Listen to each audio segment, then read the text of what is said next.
Hi, welcome to Fit Friday. In this first introduction, I'm going to show you one of my favorite dynamic stretching routines. It's full body, and I go through all the joints in order to warm yourself up just appropriately for you to actually start your fitness routine. Please remember that any stretch that I show you, make sure that you do it to your capabilities, regardless of any kind of current or past injury. First, I want to start out with a simple heel raise and 3 different ranges of motion. Let's first start out with your feet in a Y position, going up and down, coming up on the balls of your feet. Please remember that you only need to actually just warm up the joint and the muscles around it at about 10 to 15 times per stretch. Stay active before you actually start out with your fitness routine. Starting out in a Y position, next I want to move to a forward position with the feet. Just coming up and down, just coming up on the balls of your feet. You should start to feel a little burn sensation in your calves, warming up that particular area of the body. Then I want you to actually point your feet inward and actually go up and down. That you'll start to feel the nice little warming sensation on the outside of the legs. Okay? Next I want to move to the knee joint. I want to loosen up the quads and the hamstrings with a simple little butt kicker routine. Moving left to right. Once again, constantly being dynamic with your stretching routine. You don't want to be static at the beginning. Moving at the knee joint. Next, we're going to move up to the hip joint and doing a simple little knee tuck and figure 4 routine.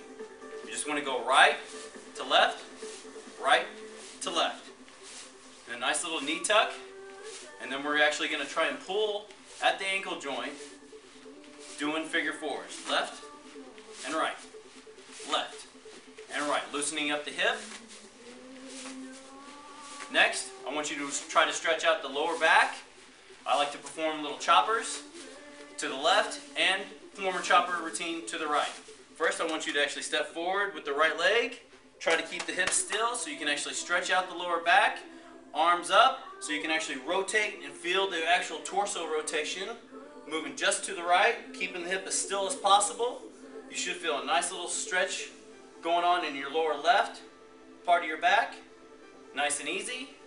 Step forward with the left leg. Turn into the closed hip.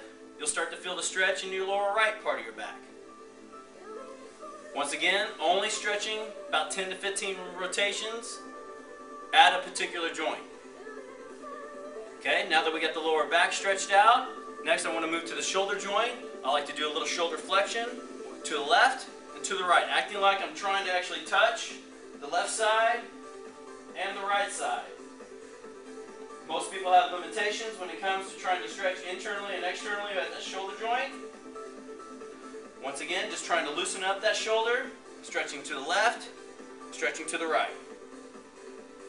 Now that we've warmed up the shoulders, I want you to actually try to warm and loosen up the neck, which is mostly neglected, in a simple little star routine called cervical stars. I want you to act like you have a pointer at the end of your nose, and I want you to move your neck to the left and to the right, neck to the right, left to the right, stretch out the neck. Now I want you to go up and down, neck flexion, neck extension. And then of course, because the neck is so mobile, I want you to actually go up to the upper left hand corner and the right hand corner. Left hand corner and right hand corner. You should feel a nice little stretch or pull in the back of the neck. Now to the right and to the left. About 10 to 15 times each, loosening up the whole entire body, starting from the ground up. And thanks for always looking for West for your wellness.